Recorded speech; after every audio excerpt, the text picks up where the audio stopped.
"I tell you again, Harry," said Hugo Amaril, "that your friend Demerzel is in deep trouble." He emphasized the word friend very lightly, and with an unmistakable air of distaste. Hari Seldon detected the sour note and ignored it. He looked up from his tri-computer and said, "I tell you again, Hugo, that that's nonsense." And then, with a trace of annoyance, just a trace, he added, "Why are you taking up my time by insisting?" "Because I think it's important." Amaril sat down defiantly. It was a gesture that indicated he was not going to be moved easily. Here he was, and here he would stay. 8 years before, he had been a heat-sinker in the doll sector, as low on the social scale as it was possible to be. He had been lifted out of that position by Seldon, made into a mathematician and an intellectual. More than that, into a psychohistorian. Never for 1 minute did he forget what he had been and who he was now, and to whom he owed the change. That meant that if he had to speak harshly to Hari Seldon, for Seldon's own good, no consideration of respect and love for the older man, and no regard for his own career would stop him.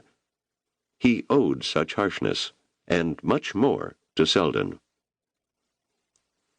"Look, Harry," he said, chopping at the air with his left hand. "For some reason that is beyond my understanding, you think highly of this Demerzel, but I don't. No one whose opinion I respect, except you, thinks well of him. I don't care what happens to him personally, Harry, but as long as I think you do, I have no choice but to bring this to your attention." Seldon smiled, as much at the other's earnestness as at what he considered to be the uselessness of his concern. He was fond of Hugo Amaril, more than fond. Hugo was one of the 4 people he had encountered during that short period of his life when he was in flight across the face of the planet Trantor. Ato Demerzel, Dors Van Ebeli, Hugo Amaril, and Rach. 4, the likes of which he had not found since. In a particular, and in each case different way, these 4 were indispensable to him. Hugo Amaril because of his quick understanding of the principles of psychohistory and of his imaginative probings into new areas. It was comforting to know that if anything happened to Seldon himself before the mathematics of the field could be completely worked out, and how slowly it proceeded, and how mountainous the obstacles, there would at least remain one good mind that would continue the research. He said, "I'm sorry, Hugo. I don't mean to be impatient with you, or to reject out of hand whatever it is you are so anxious to make me understand. It's just this job of mine. It's this business of being a department head." Amaril found it his turn to smile, and he repressed a slight chuckle. "I'm sorry, Harry, and I shouldn't laugh, but you have no natural aptitude for the position."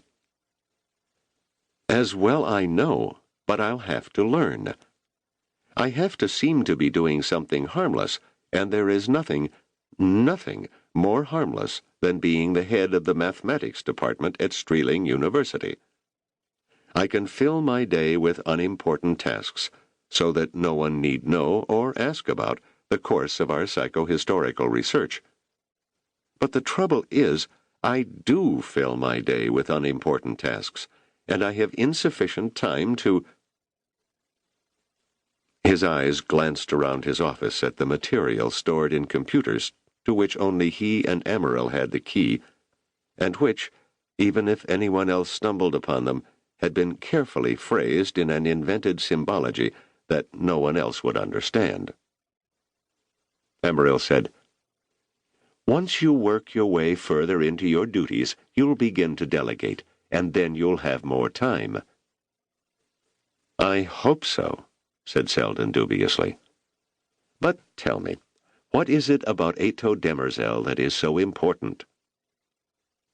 Simply that Ato Demerzel, our great emperor's first minister, is busily creating an insurrection.